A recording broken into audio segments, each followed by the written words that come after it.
네,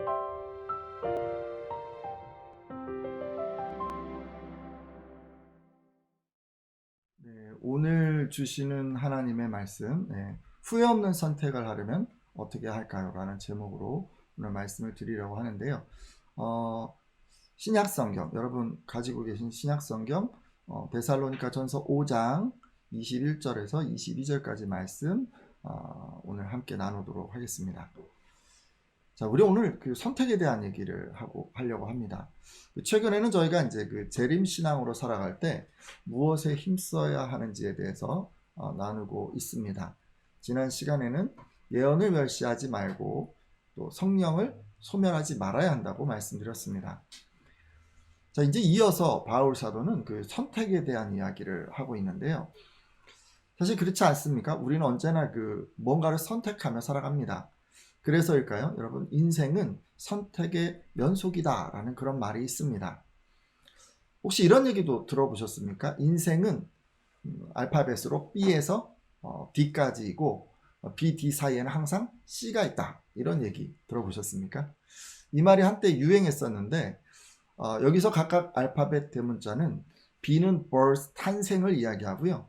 D는 death, 사망을 이야기합니다. 그리고 그 사이에 있는 C는 choice, 선택을 의미하죠. 그러니까 인생은 B에서 D까지인데 그 사이에는 항상 C가 있다는 이 얘기는 인간이 태어나서 죽기까지 그 사이의 인생은 온통 선택으로 채워진다는 말씀입니다. 자, 여러분도 이렇게 우리 인생이 늘 선택하며 살아간다는 것에 동의하십니까? 자, 그러다 보니까 여러분, 오늘의 지금 내 모습은 과거에 했던 어떤 선택의 결과물이다라는 그런 말이 있습니다. 지금의 내 모습은 과거에 했던 수많은 선택이 쌓여서 만들어졌다는 말씀이죠. 맞아요. 사실 여러분 지금 설교를 듣고 계시잖아요. 그것도 여러분이 과거에 이 큰 가지 교회를 선택한 결과입니다. 그리고 옆에 있는 배우자도 과거에 여러분이 한 선택의 결과이고, 지금 여러분이 어떤 직업을 갖고 있거나 어떤 지역에 살고 있거나 다 과거에 한 선택의 결과입니다. 자, 그리고요, 이런 생각에서 한 걸음 더 나아가서 이제 내일의 삶은 바로 지금 내가 하는 이 선택의 결과로 나타난다라는 말까지 나왔습니다. 그렇습니다. 여러분, 만일에요, 과거에 한 선택의 결과로 현재 내가 있다면 지금 하는 선택의 결과로 미래의 내가 결정될 것입니다. 그러니까 지금 선택을 잘하면 미래의 내가 행복해지고 지금 선택을 잘 못하면 미래의 내가 불행하게 된다는 말씀이죠. 사실 어쩌면 이것은 당연한 이치일 것입니다. 자, 그런 의미에서 오늘 바울 사도의 이 선택에 대한 교훈은 정말 중요하다고 할 수 있습니다. 여러분의 그 미래의 삶이 어떻게 될 것인가를 좌우하는 교훈이 될 것이기 때문입니다. 자, 지금 선택에 대한 이야기를 하고 있는데요. 여러분, 선택을 하다 보면 좀 신기한 게 하나 있습니다. 똑같은 상황인데도 이 사람들이 다 다른 선택을 한다는 것입니다. 정말 그럴까요? 자, 예를 하나 들어볼 텐데요. 여러분, 마트에 가신 거예요? 근데 이제 지금 막 장을 보고 있는데 갑자기 땡땡땡땡 치면서 정육 코너에서 시간 한정 세일을 한다고 해서 이제 막 달려갔습니다. 근데 여러분 좋아하시는 목삼겹, 또 삼겹살, 이런 게 이제 정말 반값 세일을 하고 있는 거예요. 그런데 이제 같은 가격이에요, 여러분. 근데 지금 제 손에는 한 가지밖에는 살 돈이 없습니다. 자, 그러면 여러분, 이런 상황에서 어떤 것을 사시겠습니까? 목삼겹 사실 분 한번 손 들어보세요. 예, 사실 분이 계시네요.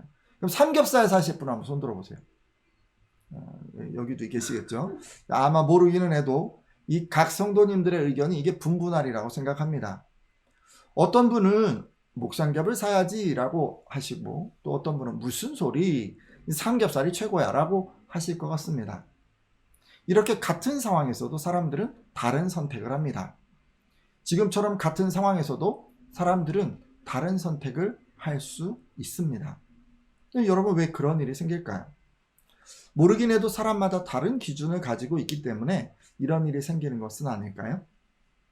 앞서 제가 이제 목삼겹 또 뭐 삼겹살 이런 선택하는 경우를 말씀드렸는데, 예를 들어서 이제 돼지 비계를 선호하는 그 선호도에 따라서 기름기가 많은 것을 선호하는 사람은 당연히 삼겹살을 선택할 것 같고, 기름기가 없는 것을 선호하는 사람은 목삼겹을 선택할 것 같습니다. 자, 그리고 식감의 선호도에 따라서도 달라질 수 있죠.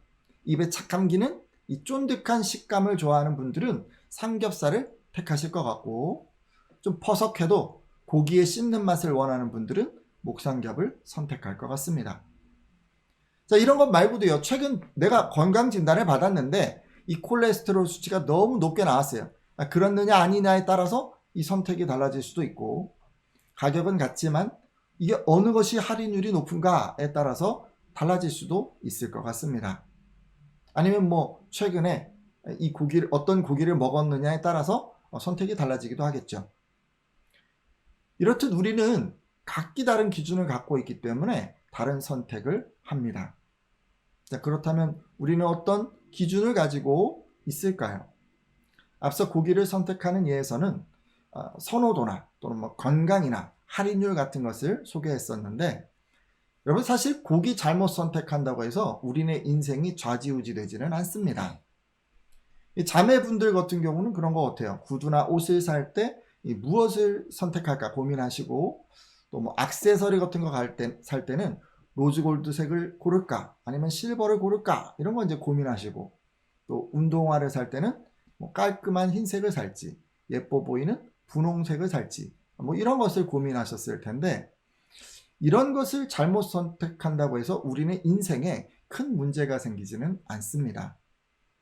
하지만 그렇지만요, 여러분 우리가 하는 선택에는요 인생을 바꿀 만한 선택도 포함되어 있습니다. 뭐 이제 여러분 대학 지나간다고 치면 이제 학과를 선택하거나, 뭐 결혼을 앞두고 뭐 배우자를 선택하거나, 어디에 살까 주거지를 결정하거나, 뭐 직장이나 직업이나 이런 것들을 선택하는 그런 것들은 우리의 인생을 바꿀 수 있습니다. 따라서 지금은 이렇게 인생에 막대한 그 영향을 끼치는 이런 선택들에 대해서 어떤 기준들이 지금 영향을 끼치고 있는지에 대해서 한번 생각해 보려고 합니다.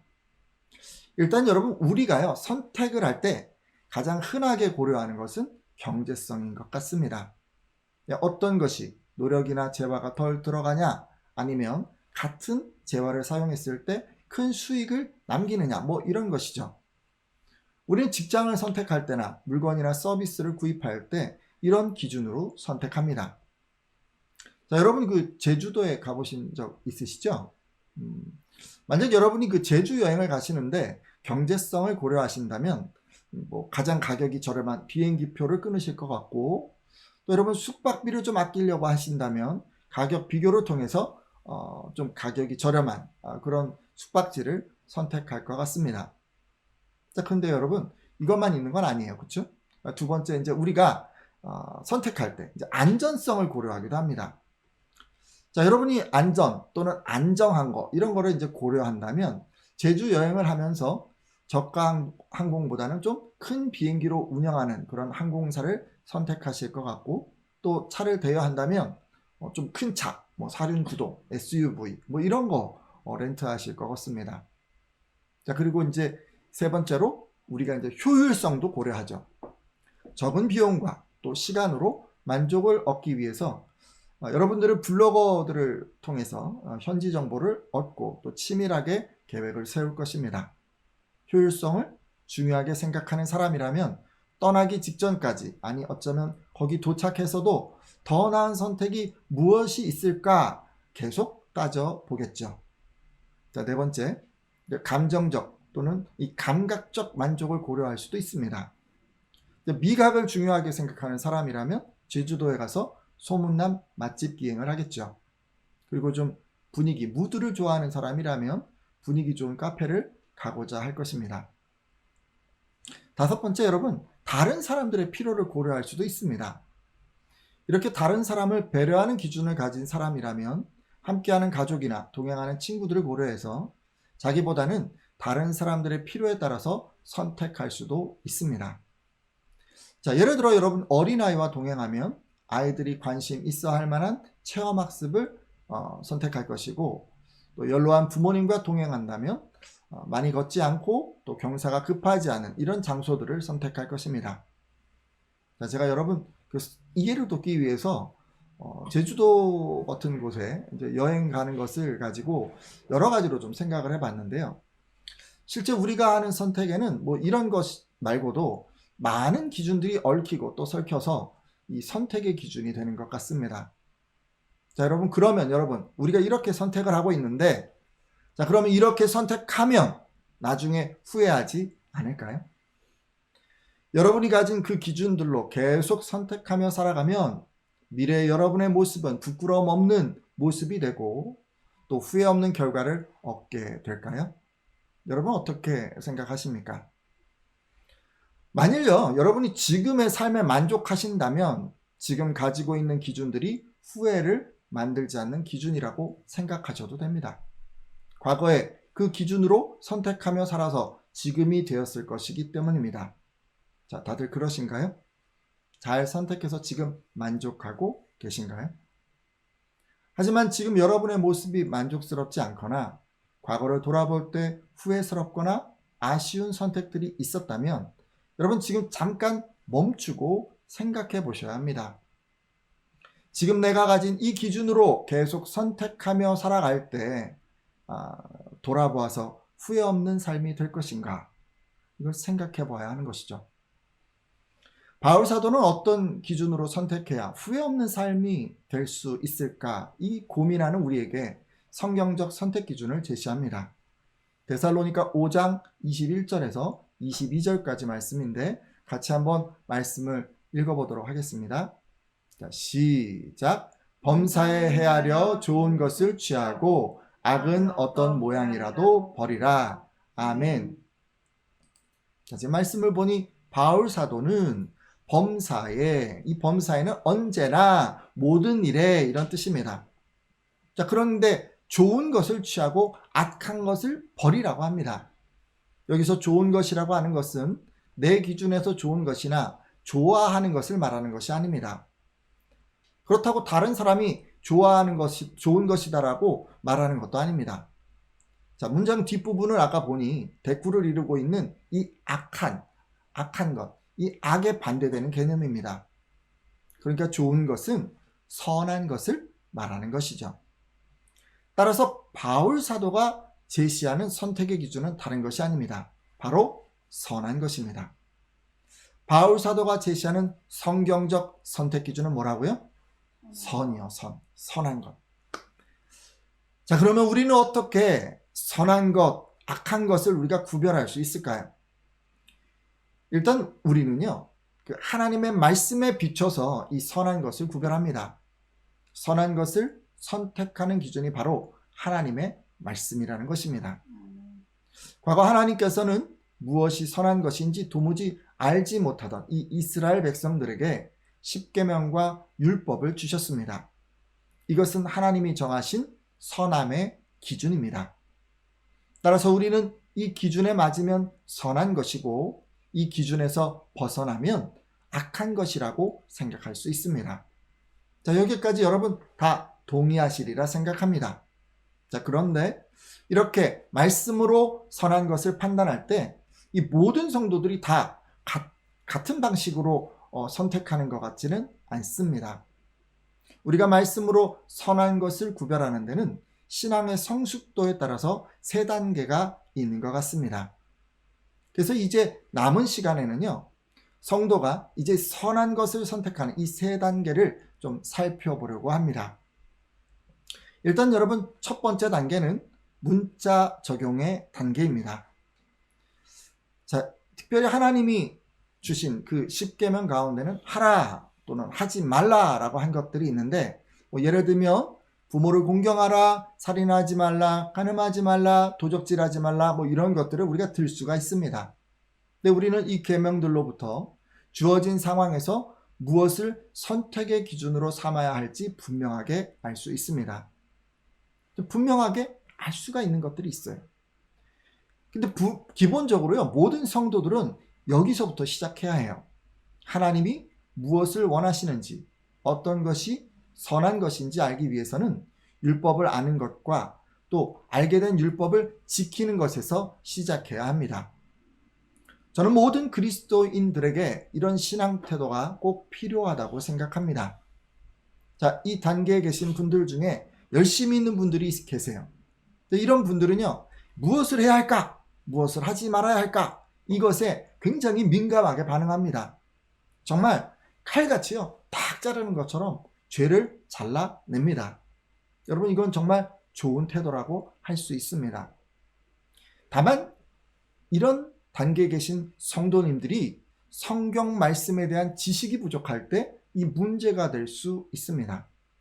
자, 그러면요, 여러분, 말씀을 문자적으로 적용하기보다 어떻게 되냐면요, 자신의 그 종교 생활을 율법적으로 지키게 되기 때문입니다.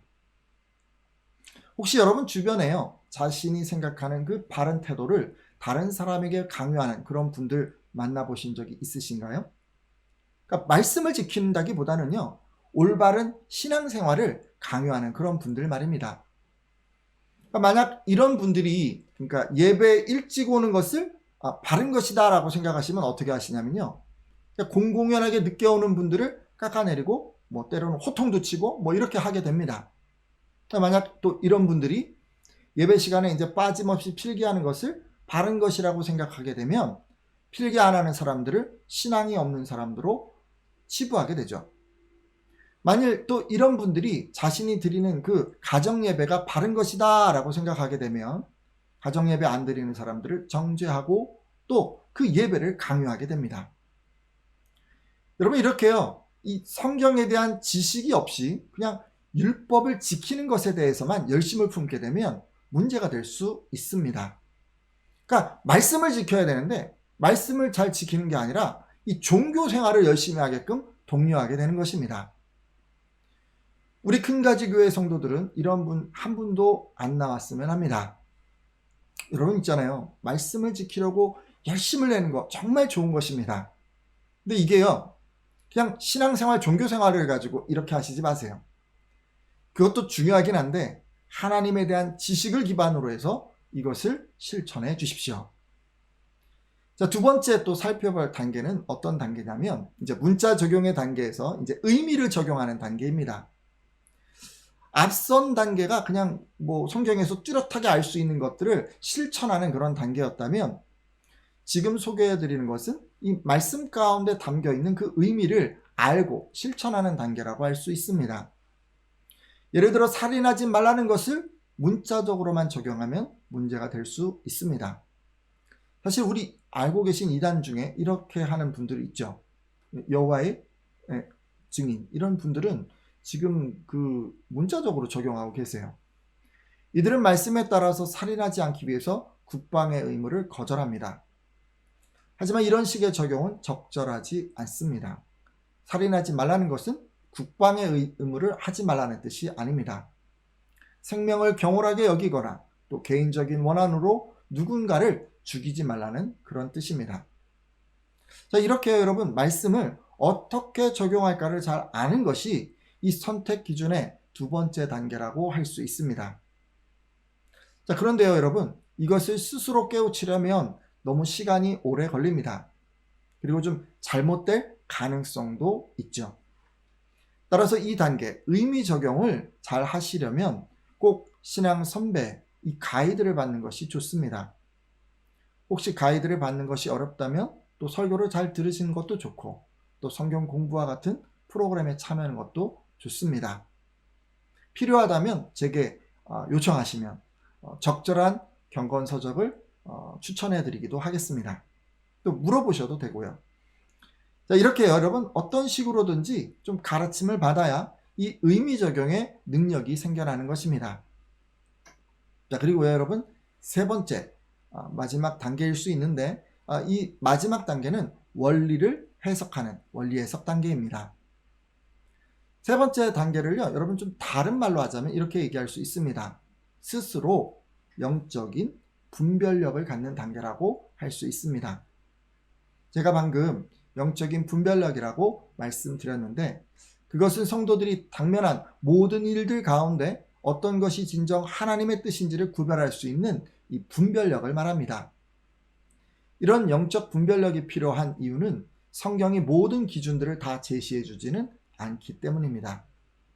아쉽게도 우리가 주님이 주신 이 말씀, 이 성경은요, 오늘을 사는 우리에게 삶의 세부적인 지침을 제공해 주지는 않습니다. 단지 성경은 삶의 어떤 큰 원리를 제시합니다. 따라서 우리가 어떤 것이 주님의 뜻인지를 분별하기 위해서는 성경적 원리가 무엇인지 알고 또 그것이 원리상 기독교적인지 아닌지를 구별할 수 있어야 합니다. 자, 그러면 우리는 어떻게 이런 영적 분별력을 가질 수 있을까요? 자, 물론 이러한 영적 분별력은요, 개인적인 신앙 수련이나 또 엄청난 성경 지식 이런 것들을 소유한다고 해서 다 얻어지는 것은 아닌 것 같습니다. 왜냐하면 그것은 그 주님의 말씀을 읽고 묵상하는 가운데 하나님의 깊은 뜻과 또 계획을 분별할 수 있게 된 사람이 갖는 영적인 힘이기 때문입니다. 따라서 영적인 분별력을 갖기 위해서는 성경을 지식으로만 받아들이거나 또 문자적으로 이해하는 데 그쳐서는 안 됩니다. 그러니까 성경을 전체적인 흐름으로 이해하고 또 세부적인 사항들에 대해서도 깊은 이해를 할 수 있어야 합니다. 또 성경을 통해서 하나님의 계획과 마음과 또 그분의 그 깊은 사랑을 알 수 있어야 하죠. 자, 여러분이 이렇게 성경을 대할 때 여러분은 먼저 하나님께서 말씀하시는 삶의 원리들을 알게 됩니다. 그리고 이런 원리를 적용해서 삶의 현장에서 만나는 수많은 일들 가운데 어떤 것이 하나님의 뜻인지 또 우리가 선택해야 하는 선한 것인지 분별하는 영적 분별력을 얻게 됩니다. 오늘 함께하는 예배자들은요, 다 이런 영적 분별력을 갖기를 소망합니다. 말씀을 묵상하고 또 기도하는 가운데 하나님의 뜻을 분별하는 분들 다 되시기를 주님의 이름으로 축원합니다. 이제 말씀을 좀 맺으려고 하는데요. 제가 지금까지 후회 없는 선택을 하기 위해서는 말씀을 선택 기준으로 삼아야 한다고 했습니다. 자, 한번 돌아볼까요? 여러분 어떤 기준으로 선택하며 살아가고 계십니까? 지금 말씀을 기준으로 살아가고 계십니까? 자, 그러면요, 여러분 지금 나는 어느 단계에 머무르고 있는지를 한번 돌아보아 주십시오. 혹시 문자적으로 성경을 적용하고 있다면 성경을 더 많이 알고자 노력해 주십시오. 그리고 의미적으로도 적용할 수 있도록 성경 공부에 열심히 참여해 주십시오. 그리고 이미 의미적으로 내가 잘 적용해 가고 있다 이렇게 하시는 분들이라면 성경 묵상을 통해서 원리 해석이 가능하도록 그렇게 더 자라나 주십시오. 그래서 성경이 가르쳐 주지 않는 그런 상황 가운데 계시더라도 바른 기준으로 선택할 수 있도록 그렇게 성장해 주십시오. 이제 말씀을 붙들고 기도하려고 합니다. 범사에 헤아려 좋은 것을 취하고 악은 어떤 모양이라도 버리라 라고 하셨습니다. 좋은 것, 그러니까 선한 것을 선택하기 위해서 내가 가진 기준들, 경제적 기준이나 안전성의 기준이나 효율성의 기준이나 감각과 감정의 만족의 기준들, 이런 많은 기준들이 있을 수 있는데 이것들을 좀 내려놓고 성경적 기준으로 바꾸겠다고 결단해 주십시오. 그리고 성경적 기준을 갖기 위해서 문자적 적용, 의미적 적용, 또 원리 해석의 적용이 가능하도록 힘쓰겠다고 이렇게 한번 결단해 주십시오. 무엇보다 여러분 말씀을 묵상함을 통해서 영적인 분별력을 갖게 해달라고 이렇게 한번 간구해 주십시오. 이렇게 기도하는 분들마다 형통한 성공의 인생, 기쁨으로 가득한 복된 인생이 되리라 믿습니다. 함께 잠깐 기도하겠습니다.